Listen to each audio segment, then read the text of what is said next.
বাণিজ্য ক্ষেত্রে আরও একটি মার্কিন তদন্তের অধীনে ভারত, তালিকায় নাম পাক বাংলাদেশেরও।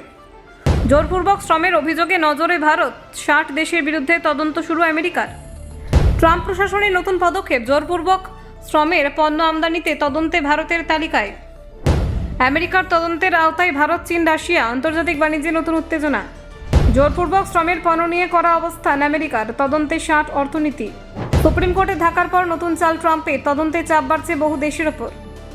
ভারত সহ 60 দেশের বিরুদ্ধে মার্কিন তদন্ত, শুল্ক বাড়ার আশঙ্কায় উদ্বেগ। আন্তর্জাতিক বাজারে চাপ তৈরি হচ্ছে নাকি? শুল্ক নীতি বাতিলের পর নতুন কৌশল।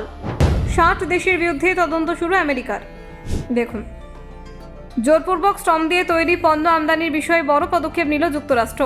এই ধরনের পণ্যের বিরুদ্ধে বিভিন্ন দেশ কী ব্যবস্থা নিয়েছে তা খতিয়ে দেখতে প্রায় 60টি অর্থনীতির বিরুদ্ধে তদন্ত শুরু করেছে ওয়াশিংটন।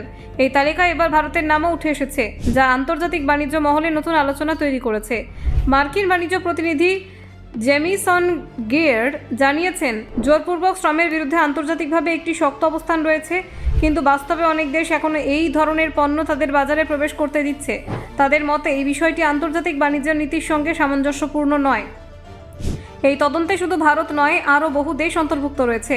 তালিকায় রয়েছে China, Russia, Pakistan, Bangladesh, Thailand এবং ভেনেজুয়েলা সহ একাধিক দেশ। এছাড়া ইউরোপ, এশিয়া, আমেরিকার অনেক অর্থনীতিকেও এই তদন্তের আওতায় আনা হয়েছে।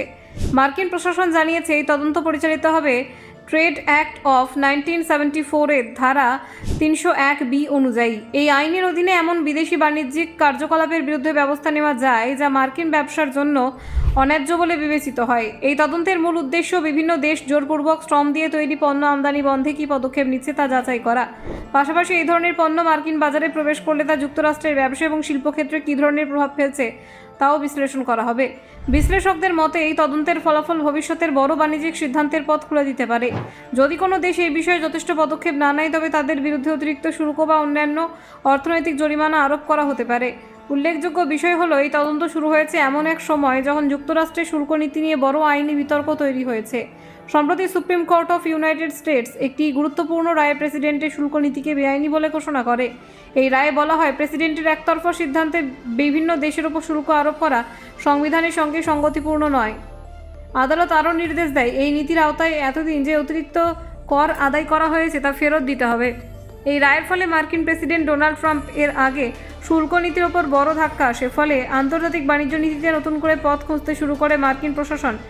এর আগে ট্রাম্প প্রশাসন ইন্টারন্যাশনাল ইমার্জেন্সি ইকোনমিক পাওয়ার অ্যাক্টের অধীনে বিভিন্ন দেশের ওপর পারস্পরিক শুল্ক আরোপ করেছিল। তবে আদালত জানিয়ে দেয়, এই আইনের অধীনে প্রেসিডেন্ট একতরফাভাবে এমন শুল্ক আরোপ করতে পারেন না। আদালতের রায়ের ফলে অনেক দেশের ওপর আরোপিত অতিরিক্ত শুল্ক আগের পর্যায়ে ফিরে যেতে বাধ্য হয়েছে। Bureau report, Bangla digital TV.